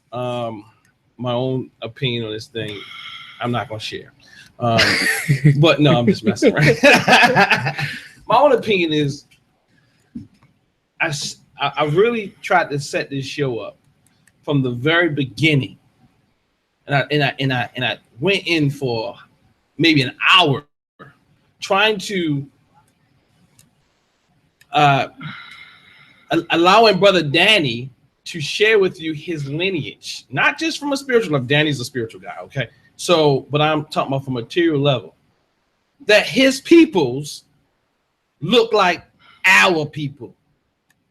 I have people in my family that look like his people. He has a grandfather that's darker than you. I have a grandmother and my uncles. And his uncles. Right. And I have a grandmother that is light as he is, right? Mm-hmm. And aunts. Well, I'm just saying grandma. Yeah, and aunts and uncles. My Uncle Hooks look like you. Hair and everything. Look Uncle Hooks up. What I'm trying to say is we are so confused that we don't, and I know Danny's all spiritual and everything. I'm trying to show you that there's a serious connection between Latinos in Puerto Rico and Africans in America. I ain't talking about the Asian connection by way of this. I'm talking about there's a serious connection. I agree. I'm talking about even if he say he Taino, the natives here as my own grandmother. Same thing. I'm saying we have so much connection, right, and we have the same people. I'm talking about the same people. I'm talking about if you went and saw his uncles, possibly they would look like your cousin. But just because Danny has little straight hair and a little light skin, we start to put that as the stereo. That's what Latinos are. And he looks white. But my uncle looks like him. See, but I'm trying to show us that we allow this world, I'm talking about even in our conscious circles. Right. We're talking about a certain infrastructure that we're dealing with. Right. Mentally. To really separate us, even us, those of us who are the quote unquote conscious of us. Social constructs. Right. It's hard because even it's difficult to say, yeah, I think we should come together. Because look, it'd be almost ignorant to say we shouldn't come together. And I'm saying it's idealistic at this point. Why wouldn't we come together if we could come together? Why wouldn't we? It's no reason. If we could come together, there's no reason why we shouldn't. I didn't say, do you think we could come together? Now, the question is, should Blacks and Latinos come? Now, that's a whole different question. Mm-hmm. And how did you get there? No, I'm saying, if we can come together, why not? If it's possible, should we do so? Yeah. Sure, yes. Okay. Now, one thing that I don't get too caught up in is going after the masses either. I think that, I mean, just naturally looking at things, there's almost seems to be like an 80-20 rule. 20% of people are kind of going to get it, and I think those are the people that we got to deal with. Danny didn't read a lot of books. I've read a few books. 80-20 Listen to a few podcasts. The 80-20 rule, that's like a universal rule there, even with mortgages. Yeah. Talking about real estate and business and stuff. What do you sell, cars? Well, I help my dad out with his car business. I do financial planning with my brother and stuff. Tell the people about you before you go. How can they get in? What do you do, and how can they get in contact with you? I mean, so you can just get in contact with me. Just find me on Facebook. I mean, Danny Velez. Find me on Facebook. I'm usually pretty active on Facebook. It's gonna be the best way to kind of just keep up and stuff like that. I will give you guys my phone number, but I don't want no people calling me randomly and stuff like that. So just hit me up on Facebook, Danny Velez. You scared of Danny? Danny, don't tell me you scared of the black people to call you, man. Scared of random people calling me, man. Hey, no, I'm messing with you, man. But look, you're a businessman. You got an email? Nah, I do, man. It's Danny Velez 27 at gmail.com. That's Danny Velez 27 at gmail.com. If you just want to have a conversation or whatever, just extend what's going on here today. Obviously, I mean, we had 2 full hours, but at the same time, not enough could ever be said. So, I mean, Danny Velez 27 at gmail.com, or find me on Facebook at Danny Velez. All right. So, family, let me see before I'm gonna wrap this show up. I want to say thank you to Brother Danny. It was a pleasure coming on. Hold on, I think I just saw something just happened. Hold on, I think maybe somebody from your hometown wants to get in. Greetings, 6169. Please state your name, where you're calling from. Let's talk. Hi, this is Sincere Manning. I was on the chat earlier. Hey. So I just wanted to, first and foremost, I just wanted to, say that I appreciate, the conversation that you're having on your show. Shout out to Danny. I know him personally. Hey. And he's hey. And I just respect him so much. Mm-hmm. Everything that he's doing, because a lot of people wouldn't tell you the certain things that he does. And it's because of he doesn't really look at people as colors. And like you say, he is a very spiritual person, and he goes based on, his vibrations from how he gets, that he gets from people. And he's very positive. And sometimes it's hard for Black people. It's hard for us to just unite with each other, let alone unite with other people. Mm-hmm. And we have to realize that we have more in common with each other than we have differences. And white supremacy has gone on throughout the whole world, not just here in America. And that's something that a lot of people don't understand. And the same things that we have issues with, other people have issues with. You go to other countries, the dark-skinned people are killed just like Black people are shot down here, in America.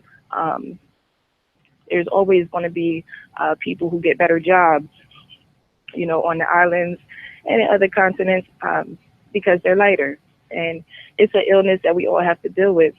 Mm-hmm. But we have to recognize that we all come from the same people. When the earth was populated, it was populated by Black people first. You know what I mean? So the people who still carry on that bloodline, what I'm saying? We have to unite with each other and let go. Once you recognize, what's going on, then you can take steps to embrace each other. Mm-hmm. You know what I'm saying? And understand that, oh, wow, y'all are going through the same thing over there. You know what I'm saying? Like, yeah, oh, this is happening to you too. Just like you said, you have lighter skinned people in your family. You got darker skinned people in your family. And you go through things just growing up. You know what I'm saying? The name calling, the fights and everything else. And that happens in all types of families, especially if you have, if you're not just, just white people in your family or just light-skinned people in people. You know what I'm saying? It's all just division, and you have to say, you know what I'm saying? If we're going to get rid of the whole concept of white supremacy, anyone who's not white has to unite with each other because there's strength in numbers. So what about the kumbaya? And that's it. Huh? I mean, that's what they're gonna call me after the show. They're gonna call me Mr. Kumbaya. They're gonna say, see, what I've never realized, see what we always say, my sisters, see, you never hear, when we fighting and we at our marches, you don't see no other people coming to help us. But why the black people, every time something going with other people, we're gonna have to fight for them? You're definitely right. You're definitely right about that. And we have to get ourselves together. But people who already have that conscious thought for wanting better and can see the bigger picture are more able to deal with other people as well. I see. You understand? That's a good point. Yeah, it's just what level of consciousness that you're at. Okay. I appreciate you calling, my sister. I definitely appreciate it. Well, I appreciate you having it. All right, thank you. And I want to say thank you for calling in. Much appreciated. Brother Sankofa, any closing words? Just want to say one more time, brother Velez, brother Danny, glad to have you on the show. Thank you for having me. Yeah, a wonderful conversation. Real quick before we get out of here, family, coming up on Saturday, February 25th, 4 to 6 o'clock p.m., Temple of New African Thought, 3221 Bel Air Road, Baltimore, Maryland. A Black History special, furthering the victorious legacy of our ancestors. Yours truly will be giving a presentation. It's free. Come on out, spread the word, family. Another great show. All right, brother Danny, anything? No, I just want to say, just one more time, just thank you. I think for me the most important thing, on the show was just having this conversation, moving forward. I think it's a preliminary conversation. Perhaps maybe we could have some more conversations and stuff like that, whether it be on a personal level. But I just really encourage everybody to kind of just really figure out who it is that you are. Really just let go of all the BS that's holding you back from unfolding, the true nature of who you really are. That's really the main thing for me. So. I see. And family, I want to say thank you again to Brother Danny, Brother Sankofa, and all the listening audience for coming in today. I definitely appreciate it. I know that we must be careful, but we definitely have to put out the truth. We have to understand that we are the same people. We have to teach that. Don't be foolish. Not, put your guard down. But don't be foolish to not realize that white supremacy is thriving off of our separation. Peace and power. At 9 p.m., Minister Assault, Brother Sankofa, giving what you demand most of. Propaganda that's proper. Network and let's work together to live free and prosper. The business of love, the business of health, the business of wealth. It's the business of principle, the business of media, the business of conscious, the black business, the business of life, the business of love, the business of health, the business of wealth. It's the business of principle, the business of media, the business of conscious, the black business network.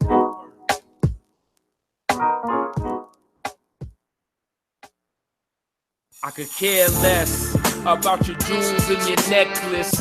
My homies is in jail living reckless. Hip-hop self-creation. The mainstream don't respect it. Teach the children that it's cool to be intelligent. No economics, then the plan is irrelevant. I'm like a prophet that's heavenly sent to balance the thinking of the devilish. Our freedom fighters were the death victims of the CIA. Welcome to the USA, a place where babies having babies. The kids wondering where could their daddy be. Mom can't afford these brand name clothes. The other kids gonna laugh at me. I done seen hoop dream tragedies. Prepare for catastrophes. Formulate your own